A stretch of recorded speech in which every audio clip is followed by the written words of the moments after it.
Montesquieu, un noble de province, va exprimer la transformation immense qui se fait alors dans les esprits. Il imagine les aventures et les surprises du persan Usbek en Occident. Dans ses lettres persanes, pour la première fois, le regard change.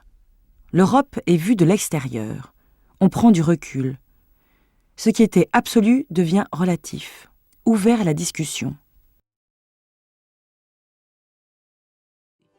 Après avoir publié quelques articles sur la physiologie dans des revues, Montesquieu s'attaque à un projet plus littéraire, les lettres persanes.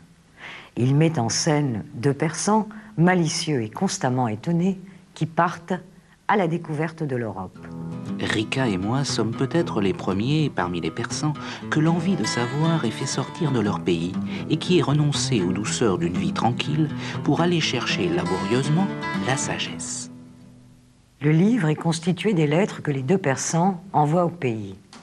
Pour Montesquieu, c'est le moyen idéal pour pouvoir parler du monde occidental en toute liberté et de manière entièrement nouvelle. Par le biais de ces deux personnages, il peut faire semblant d'être extérieur au monde qu'il décrit. Le roi de France est le plus puissant prince de l'Europe.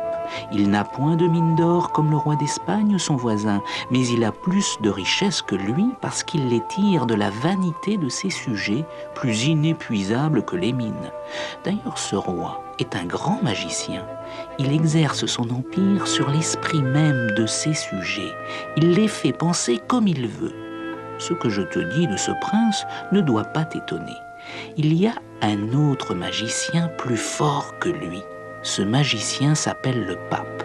Tantôt, il lui fait croire que trois ne font qu'un, que le pain qu'on mange n'est pas du pain, ou que le vin qu'on boit n'est pas du vin, et mille autres choses de cette espèce.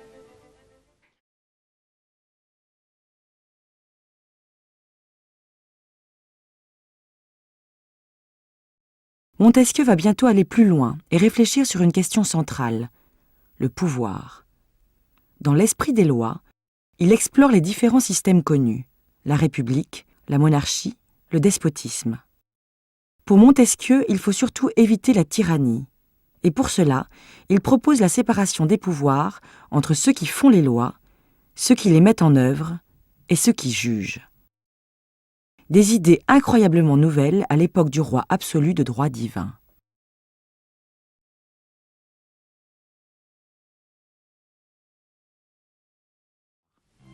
Lorsque dans la même personne ou dans le même corps de magistrature, la puissance législative est réunie à la puissance exécutrice, il n'y a point de liberté, parce qu'on peut craindre que le même monarque ou le même Sénat ne fasse des lois tyranniques pour les exécuter tyranniquement. Il n'y a point encore de liberté si la puissance de juger n'est pas séparée de la puissance législative et de l'exécutrice. Si elle était jointe à la puissance législative, le pouvoir sur la vie et la liberté des citoyens serait arbitraire, car le juge serait législateur. Si elle était jointe à la puissance exécutrice, le juge pourrait avoir la force d'un oppresseur.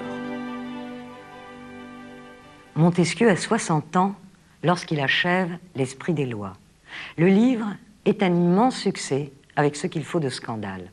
Mais la gloire l'emporte. Du jour au lendemain, Montesquieu devient l'écrivain politique de référence et il est élu à l'Académie française.